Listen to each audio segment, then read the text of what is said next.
My friends, New Delhi summit between Modi and Putin is over.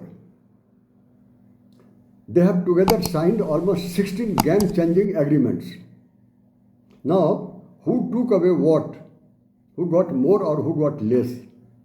This is not the proper time to make estimate of it, because this is not a ceremonial summit. This is extraordinary, abnormal time for both of them. This is rather crucial summit under unprecedented crisis of isolation for both India and Russia. This is the time to stand together and to move ahead shoulder to shoulder. This is exactly what they have done in the Delhi summit. This is the proper time for messaging to the West that their attempt to isolate India and Russia has been miserably failed.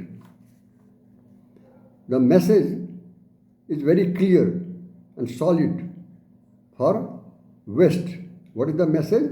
That India not only continue to import Russian oil and arms, but also they have expanded, deepened and cemented in several sectors. Those sectors are new sectors, including very important sectors like artificial intelligence, then high technology, nuclear, critical minerals, skill exchange, space, manufacturing, pharmaceutical, and many more. In view of this special and privileged partnership between India and Russia is intact. Both, this is very important, both are emerging a new global center of power, while global balance of power is changing and geopolitics is shifting. There are certain side effects now. There are two side effects. Because India and Russia is standing together, this may complicate ongoing India-USA trade deal. American delegates have arrived in Delhi to negotiate with India for trade deal. This may complicate because India is standing with Russia. And second one is President Trump's peace deal for Ukraine-Russia war is yet to be resolved, yet to be concluded. Suppose, imagine, if it fails, they all will blame, Europe and Russia will blame India for legitimizing Russia, which strengthened Russia's negotiating power. In view of this, it would have been better for India, it could wait for the conclusion of these two deals. Anyway, now India is unlikely to move back. India took risk by standing with Russia, despite Russia did not stand with India during Pahalgaon terror attack and Sindoor operation. Under what? Under Chinese pressure.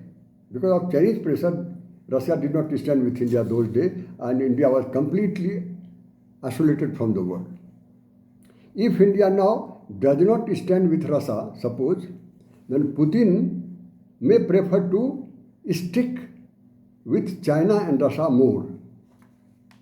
So India stands by Russia as lifeline. However, India, while doing it, not free of returns. India is not doing free of returns. India is doing with India's interest too.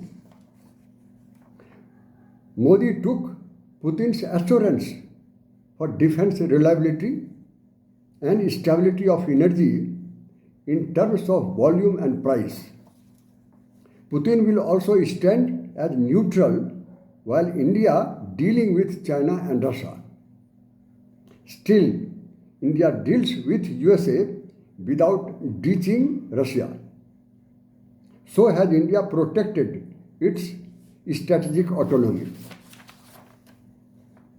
While India doing it, India walks on diplomatic tightrope between Moscow, Washington, and Beijing.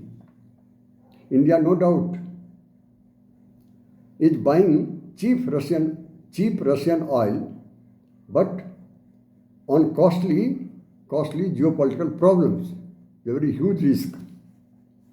While India is standing with Russia in crisis, Russia would be the third option in defense hedging apart from China and USA. It gives India more spacious scope in bargaining room. This is all about my video. Thank you each and every one of you.